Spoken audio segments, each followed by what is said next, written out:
the president hasn't been doing a lot of unscripted work. So I like what does he's that been not- doing. No, I think he's been doing a lot of good things in the last few days. I just left Philadelphia. I was 7 events in Philadelphia. He was landing. I thought he was on message in not only his public comments, but obviously his interactions with all of us privately. And of course, he's back out on the campaign trail again, not just in places like Pennsylvania, but obviously the performance last week in Wisconsin. And the work he's doing to be a little bit more proactive, including making a phone call today on one of your networks. That's what campaigning's all about. It's a sprint now. It's just 4 months. I got to get out there every day, over and over and over, delivering the message of his accomplishments, but also a compelling future. Governor, you've repeatedly said that you're confident in the president and his abilities, but the reality is many voters and now many politicians are coming out on the Democratic side and saying they are very concerned. This fractioning within the Democratic Party, is that bad news for November? Well, I don't. It doesn't help. I mean, to be candid here, I mean, end of the day, it's decisions, not conditions, that determine our fate and future. Campaigns are about shape-shifting. It's about communicating your message, lifting up issues, driving contrast. This campaign's just kicking off. It's going to kick off next week with the Republican convention, and then we'll have a chance to do the same, respond in kind, I think, because I imagine we'll be a little pointed next week in our convention, and then we go out. People are starting to pay more attention than ever.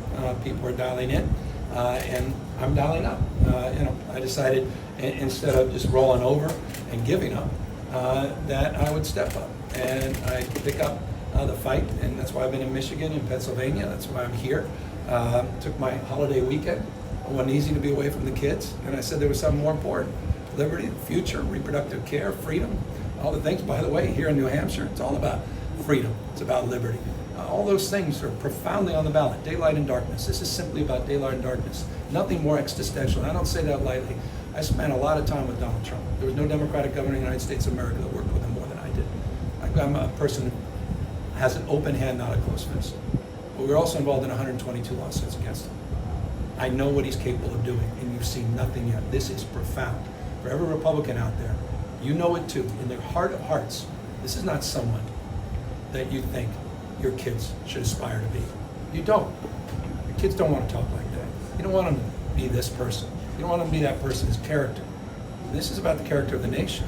This is about the person we express ourselves to the rest of the world. It's a simple, simple decision. Do you have questions about the Parkinson's specialist that met with the White I House just doctor? literally, someone else mentioned something. I honestly don't have any knowledge of anything about Well, it. do you think the president should undergo some sort of cognitive test? I think the that's person that persuasive? keeps telling everyone he's taking a cognitive test should. The guy that was talking So about. you don't have any concerns Well, I about have his concerns. cognitive I have a ability? concern. I have a lot of concerns about someone who's talking about sharks. I'm and talking about, electric I'm boats. not talking about Trump. I'm Oh, I talking thought you were talking about I'm- Trump. But Governor, do you have questions about his cognitive ability? I don't. President Biden's? Well, I don't. I have spent as much or more time than probably any other governor in the country with. Remember, I'm in a state well known for extreme weather, extreme droughts, fires, floods, simultaneous fires, floods, and droughts. I've spent a lot of time with them privately. I've been with them in many public settings. I was with them just a few days ago with other governors. Been on the phone late night, early in the morning, in many, many stressful situations, and very casual conversations. And so, no, I don't have any doubt about that. As things stand right now, as you're moving throughout the country, are you 100% certain that Joe Biden will be the nominee come the convention? I in believe that, August? absolutely. I believe that. Now, look, that's not something for me to control. The only thing I control is what I do every single day. And every single day, I'm trying to make a case anew for this extraordinary record of accomplishments. And I don't think we can look past that. 8 times more jobs than the last 3 Republican presidents combined. The only thing the last 3 Republican presidents have in common: recessions. It's been a masterclass. I'm seeing all across this country American manufacturing jobs coming back, a worker-centered strategy. See, this guy has the back, defending our freedoms, our liberties. The other side, they're on a banning binge, a cultural purge. They're banning speech and travel. They're banning women's rights to access to reproductive care. It's a serious thing. And so I absolutely hope that's the case, and I absolutely believe that that's the case. And meanwhile, I'm all in, and I have his back, and I believe the American people will come November 5th this morning. What if it is a brokered convention? Would Oh you gosh, then put no. yourself forward? Hypothetical and all that. No, and I know me. I think that's a legitimate question, and I respect it. But it's also exactly the question that Donald Trump is hoping everyone asks as he's out on the golf course. So to me, That is not a question I'm going to respond to because Joe Biden is our nominee, he's our president. He's not the presumptive nominee, he's going to be our nominee, and I look forward to voting for him and not just advocating for him on November. There's been a rising number of Democrats coming out saying it's time for him to step aside. How damaging, though? How damaging politically is that? Well, I leave that to more objective minds. I mean, obviously, it's not helpful, but it's a handful of people. Look at the flip side, a handful, not just handful, the overwhelming majority of the caucuses that are supporting him publicly, not just privately. So, I mean, whatever you focus on, you'll find more of. I'm focusing on the good things about this campaign. I'm focusing on the energy out on the field. I spent time with more than a few thousand people the last few days.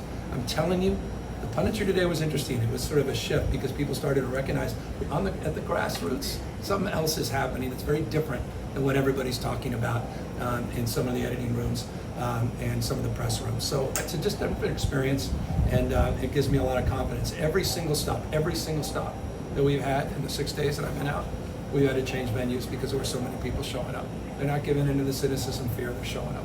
I spent a lot of time watching my friends on these networks. I go on these networks.